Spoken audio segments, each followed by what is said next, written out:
그리고 결혼하기 전에는 3번 기도하라라는 말이 있다고 합니다. 그만큼 다른 어떤 것보다 결혼이 중요하다는 것을 말하는 속담입니다. 결혼은 좋은 만남이 있어야 합니다. 좋은 배우자를 만나는 것은 진짜 그냥 되어지는 것이 아닙니다. 기도하고 또 기도하고 또 기도해야 되는 것입니다. 3번 기도하라는 것은 그만큼 기도가 필요한 것이고 진짜 하나님의 은혜라는 것을 우리에게 말해주고 있습니다. 여러분은 어떻게 결혼하시게 되셨습니까? 어떤 분들은 교회에서 신앙생활하다가 한눈에 반해가지고 내가 저 사람하고 결혼해야 되겠다 이렇게 생각해서 연애 결혼하신 분도 계실 것이고, 또 어떤 사람은 한 번도 얼굴도 보지 못하다가 누군가 중매해가지고 결혼하신 분도 계실 것입니다. 살아보니까 맞는 것 같습니까? 어떻습니까? 말하지 않아도 다 압니다. 예, 만약에 하나님께서, 사람이 아니라 하나님께서 중매해 주셨다면 어떨까요? 아담은 하와 한 명밖에 없었으니까 선택의 여지가 없는 것 아니겠습니까? 그렇지 않아요? 근데 하나님께서 이 사람하고 결혼해 라고 하나님께서 하셨다고 생각해 보세요. 여러분은 어떻게 하시겠어요? 순종하시겠어요? 지금 여러분이 결혼하신 그분이 하나님께서 짝지어 주신 것이라고 믿으신다면 여러분 감사하세요? 왜 웃기만 하세요? 예. 오늘 본문에 나와는 호세아가 그렇습니다. 호세아는 하나님께서 짝지어 주신 사람과 결혼을 했어요. 그것도 하나님께서 누구랑 결혼해라 아예 선택을 해주셨다고요. 그러면 우리 같으면 누가 중매를 할 때 어떻습니까? 흠이 있거나 또 좀 집안이 좀 부족하거나 그러면 절대 그런 이야기 안 하죠. 좋은 것만. 이 사람은 어느 학교를 나왔고 집안은 어떻고 건강은 어떻고 다 좋은 이야기만 하고 좋은 것만 다 해서 결혼을 시킵니다. 그렇지 않습니까? 소개를 하는 것이죠. 이 사람 조금 흠이 있어. 좀 부족한 게 많아. 그러면 안 되는 거죠. 하나님께서 지금 중매를 하시려고 해요. 하나님께서 호세아에게 결혼을 시키려고 한다고요. 그러면 어떻겠습니까? 진짜 좋은 사람 아니겠습니까? 진짜 좋은 배우자, 세상에 없는 그런 배우자 아니겠습니까? 그런데 오늘 본문에 보니까 그런 배우자가 아니에요. 몸을 파는 창녀와 같은 그 여자와 결혼을 하라는 것입니다. 오늘 호세아 1장 2절을 보시면 이렇게 말하고 있습니다. 호세아 1장 2절을 보시면 여호와께서 처음 호세아에게 말씀하실 때 여호와께서 호세아에게 이르시되 너는 가서 음란한 여자를 맞이하여 음란한 자식을 낳으라. 음란한 여자를 만나라는 거예요. 이게 말이 됩니까? 어떻게 하나님께서 이럴 수가 있습니까? 그런데 하나님께서 이 호세아에게 이렇게 결혼하라는 것은 하나님의 뜻이 있다는 것입니다. 거기에 큰 의미가 있는데 1장 2절 하반절에 보니까 뭐라고 말합니까? 이 나라가 여호와를 떠나 크게 음란함이니라. 이 땅이 지금 그런 모습과 같다는 것입니다.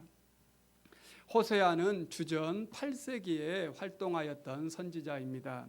도표를 보시면서 설명을 드리면 조금 이해가 되실 것 같은데, 호세아는 북이스라엘의 여로보암 2세에 활동했던 선지자입니다. 이름이 여로보암이라고 하는 게 북이스라엘의 초대 왕이었고 또다시 여로보암 이름이 있기 때문에 처음의 왕은 여로보암 1세, 그 다음에는 여로보암 2세 이렇게 이야기를 합니다.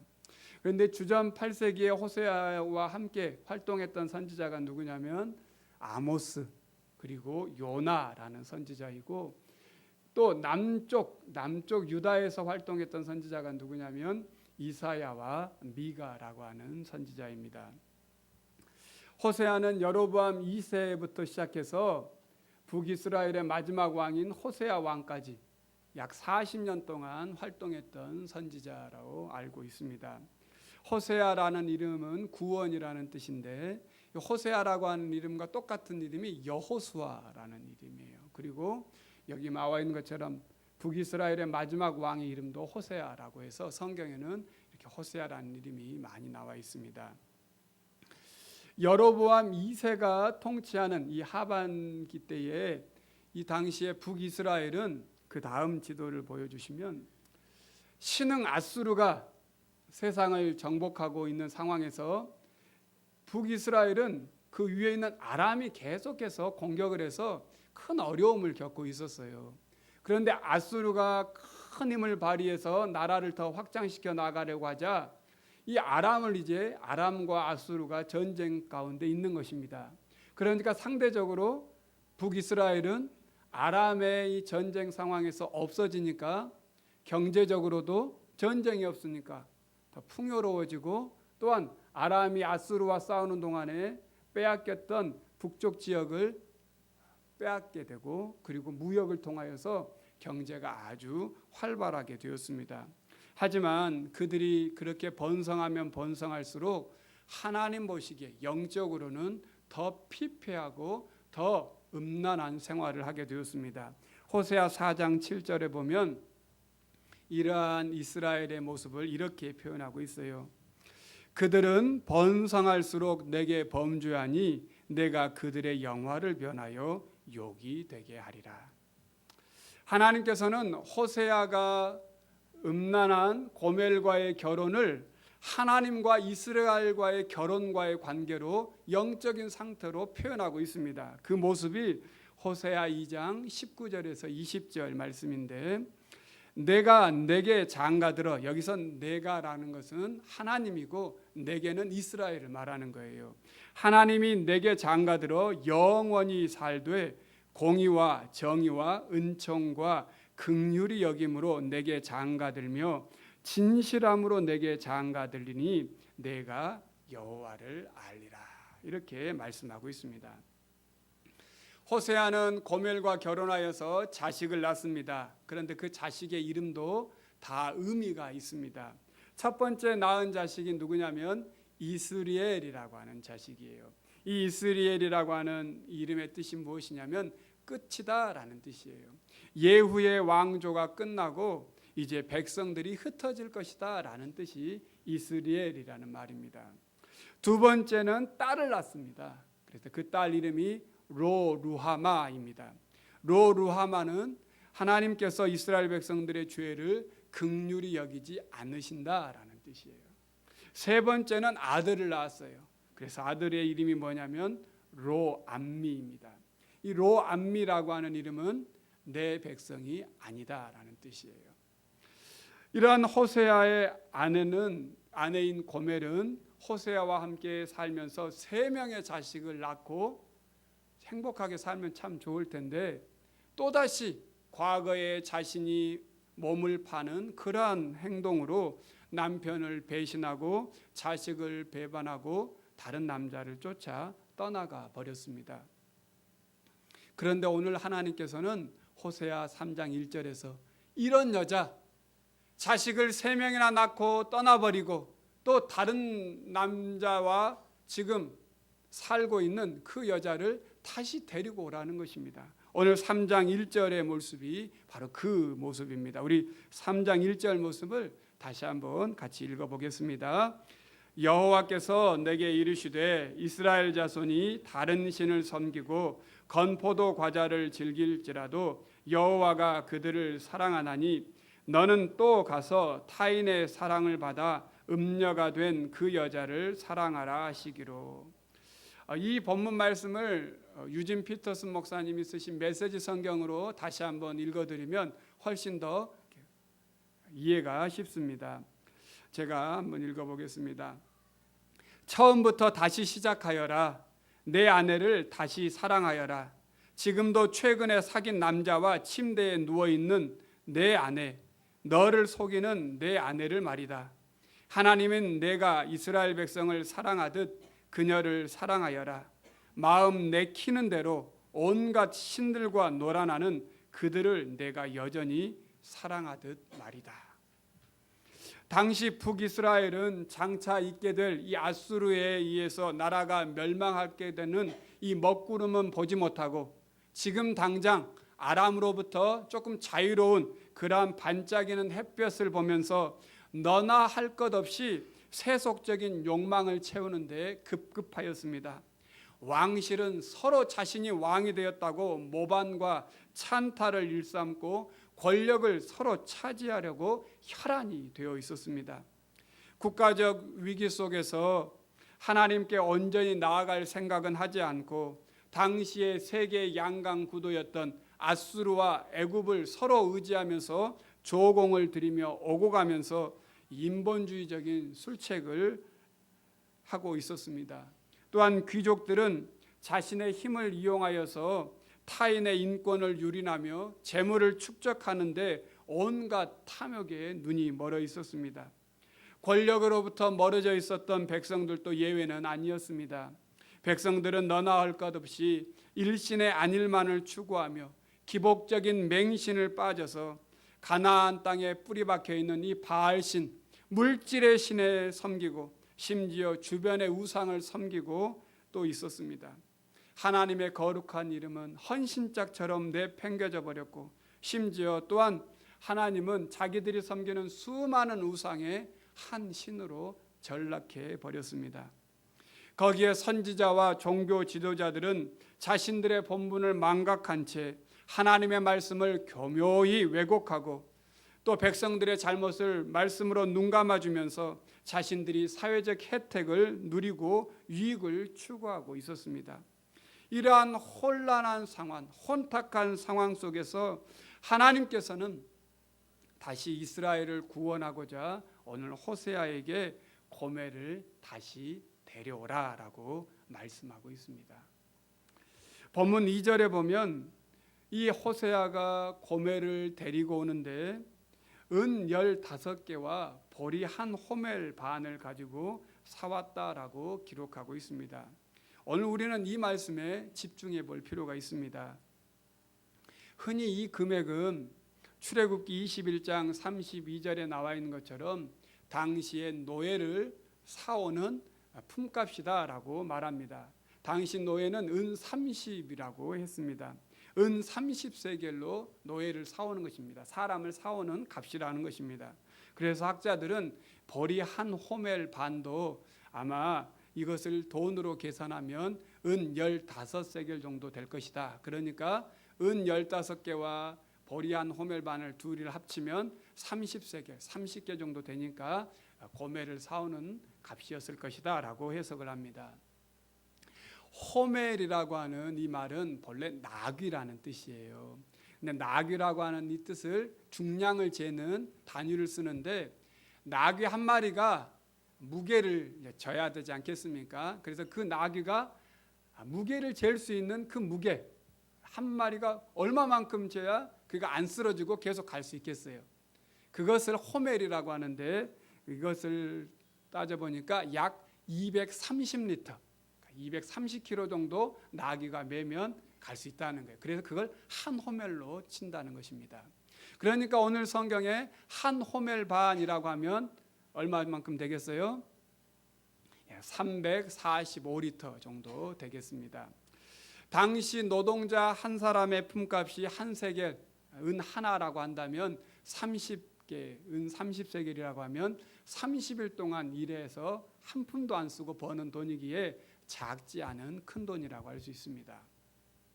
자, 그런데 우리가 생각해 보아야 될 게 호세아가 고멜을 다시 데리고 오는데 은 30개를 가지고 사왔다 이렇게 하면 이해가 쉬울 텐데 왜 굳이 은 15개와 보리 한 호멜 반이라고 성경에 기록하고 있을까요? 아마 호세아는 고멜을 사기 위해서 자기 집에 있는 모든 재산들을 돈이 될 만한 것들을 다 팔았을 것입니다. 그래서 돈으로 샀습니다. 그리고 심지어는 다른 사람에게 빌려서 돈을 가질 수도 있었을 것입니다.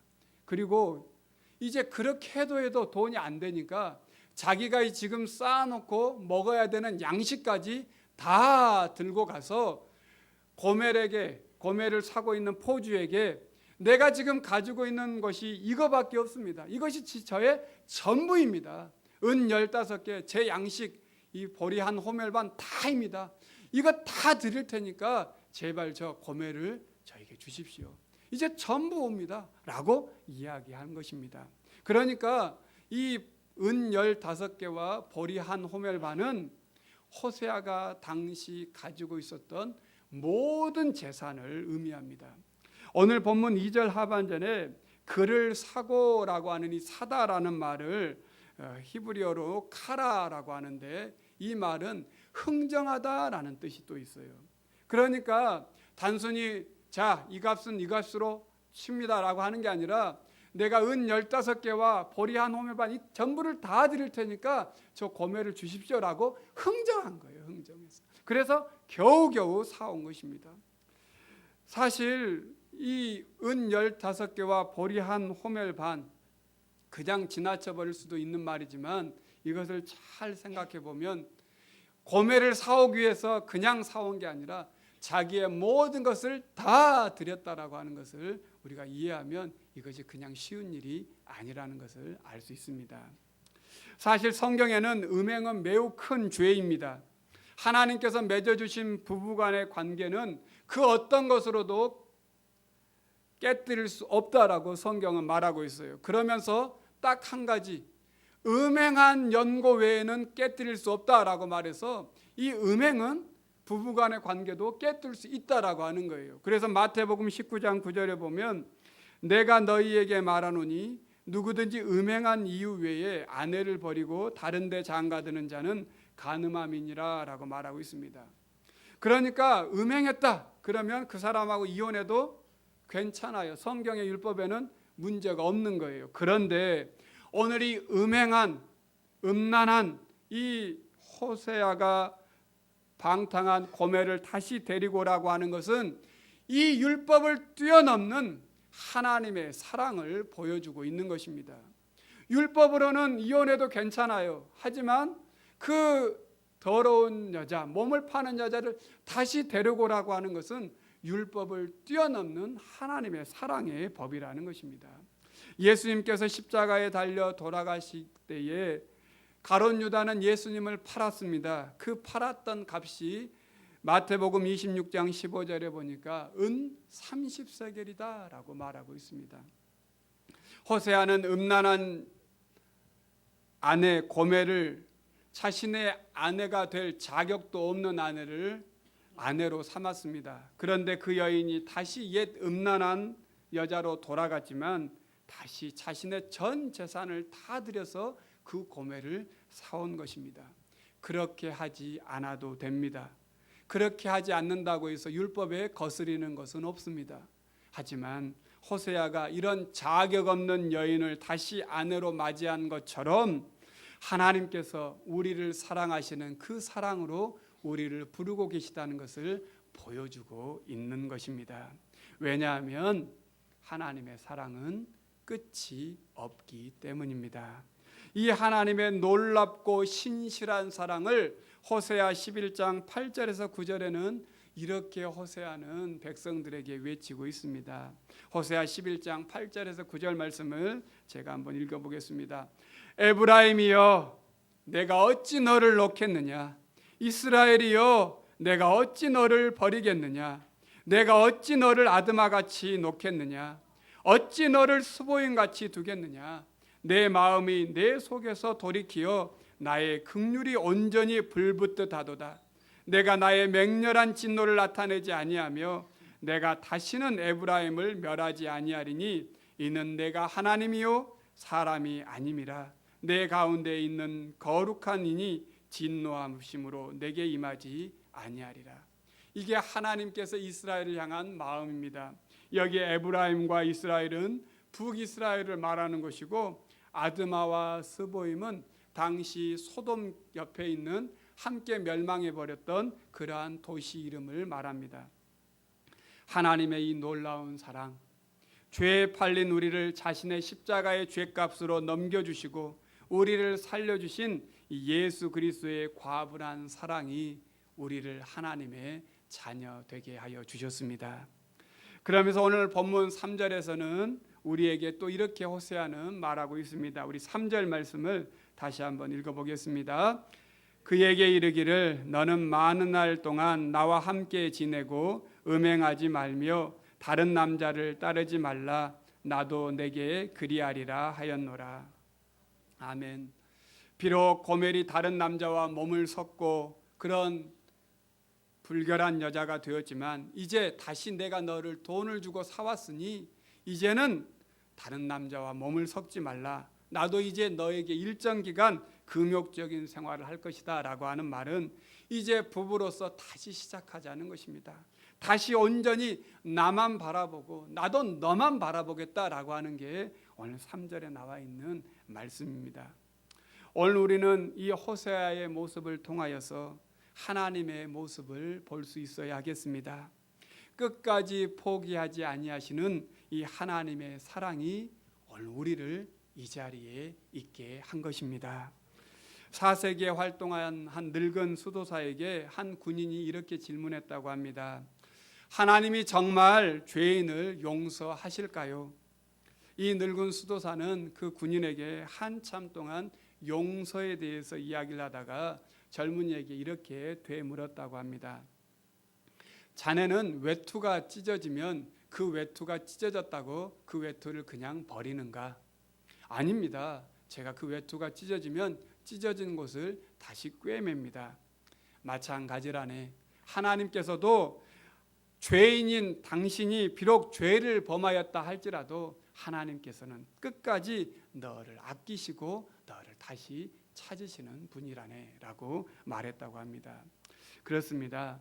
이 하나님의 사랑, 비록 우리가 죄를 범하고 비록 우리의 몸이 상처가 나고 찢어졌다 할지라도 끝까지 포기하지 아니하시고 용서하시고 다시 귀중히 여기시는 그 하나님의 사랑이 있기에 오늘 우리는 그 믿음으로 살아갈 수 있는 것입니다. 이 하나님의 사랑을 이사야 42장 3절에서는 이렇게 말하고 있어요. 상한 갈대를 꺾지 아니하시고 꺼져가는 등불을 끄지 아니하시고. 이것이 하나님의 사랑입니다. 이제 우리는 하나님께서 오늘 우리 시대에 우리를 통하여서 또 우리에게 다시 호세아가 되게 하십니다. 오늘 3장 1절 하반절에 보는 것처럼 여호와가 그들을 사랑하나니 또 너는 또 가서 타인의 사랑을 받아 음녀가 된 그 여자를 사랑하라. 또 너는 또 가서 즉 우리가 이 큰 사랑을 받은 사람이라면 이 시대의 주님 곁을 떠나버린 그 사람을 향하여 또 가서 다시 사랑의 손길을 내밀라라고 말씀하고 있습니다. 하나님의 사랑은 오늘 우리뿐만 아니라 여기 함께 있어야 할 사람에게도 그 사랑이 동일하기 때문입니다. 고멜의 이름의 뜻이 끝이라는 뜻입니다. 어쩌면 우리는 시대의 고멜과 같은 자들입니다. 구원자 예수님께서 끝나버린 우리를 십자가의 피로 사셨습니다. 그리고 우리와 영적 혼인을 맺어 주셨습니다. 그러나 우리는 또다시 고멜처럼 세상을 쫓아 나아가고 있습니다. 그런 우리를 자신의 모든 것을 다 바쳐서 다시 사셨습니다. 끝났다고 생각한 인생에게 다시 구원을 허락하여 주셨습니다. 그래서 우리가 이 자리에서 살아계신 하나님께 예배하는 것입니다. 구원자 호세아를 통하여서 끝났다라고 하는 이 고멜이 다시 사랑을 확인하여서 고멜은 집으로 돌아왔습니다. 돌아온 고멜이 그 이후의 삶이 어떠한 삶을 살았을까요? 여러분은 어떤 삶을 살았을까라고 생각하십니까? 호세아 3장 이후에는 이제 고멜에 대한 이야기가 전혀 기록되어 있지 않습니다. 고멜이 다시 떠났다 그런 말도 없고 고멜이 호세아와 함께 열심히 행복하게 살았다라고 하는 말도 없습니다. 여러분은 어떻게 끝났다고 생각하십니까? 이제 이 다음 이야기는 우리가 써야 하는 것입니다. 우리가 자기의 아들 예수 그리스도를 십자가의 값으로 다시 살려주신 이 큰 사랑을 받아 주님의 자녀가 된 이 이후의 삶의 이야기가 오늘 우리의 이야기로 써져 가고 있는 것입니다. 이제 우리의 삶에 오직 우리의 구원자이신 예수님만 따라서 오늘 호세아 3장 5절 하반절에 말하는 것처럼 여호와와 그의 은총으로 나아가는 삶을 살고 있노라, 이 고백으로 쓰여지는 인생이 다 될 수 있기를 바랍니다. 기도하겠습니다. 사랑의 주님, 오늘 또 말씀을 통해 고멜과 같은 우리를 사랑하시는 주님의 변치 않는 사랑을 확인하였습니다. 자신의 모든 것을 다 희생하여 우리를 살리시고 다시 사랑하신 그 사랑을 확인하였으니 이제는 더욱 주님만 사랑하며 살게 하여 주시옵소서. 또한 시대의 고멜과 같은 사람들을 가서 주의 사랑으로 그들을 품어 그들도 주님의 사랑 안에 거하도록 우리를 사용하여 주시옵소서. 그리하여 평생 여호와와 그의 은총 속에 살게 하여 주시옵소서. 우리의 구원자요 신랑 되신 예수님의 이름으로 기도드립니다. 아멘.